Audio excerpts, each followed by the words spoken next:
Hello, আসসালামু আলাইকুম। কেমন আছেন আপনারা সবাই? আশা করি অনেক ভালো আছেন।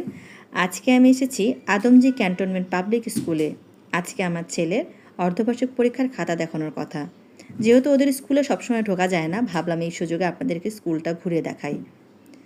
এই যে বামে দেখতে পাচ্ছেন বড় মাঠটা, এই মাঠের জন্য আমার ছেলে স্কুলে ভর্তি হয়েছিল।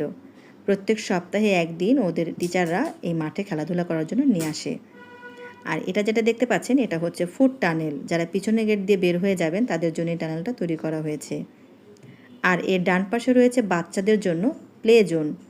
টিফিন পিরিয়ডে বাচ্চারা এই প্লে জোনে খেলাধুলা করে। সামনে যেটা দেখতে পাচ্ছেন এটা হচ্ছে ছোট মাঠ। এই মাঠেও বাচ্চারা খেলাধুলা করে। মাঠের পাশে যে বিল্ডিংটা এটা হচ্ছে এ ব্লক। এই বিল্ডিংয়ে নিহান ক্লাস করে। আর বামে যে বিল্ডিংটা এটা হচ্ছে বি ব্লক। আমি ছোট্ট পরিসরে আদমজী স্কুলটাকে দেখানোর চেষ্টা করলাম। জানি না আপনাদের কেমন লাগলো। যদি ভালো লাগে তাহলে অবশ্যই লাইক করবেন। পরবর্তীতে আপনাদের জন্য আরও সুন্দর সুন্দর নতুন নতুন ভিডিও নিয়ে হাজির হব। সে পর্যন্ত আপনারা ভালো থাকবেন, সুস্থ থাকবেন, আমাদের জন্য দোয়া করবেন। আসসালামু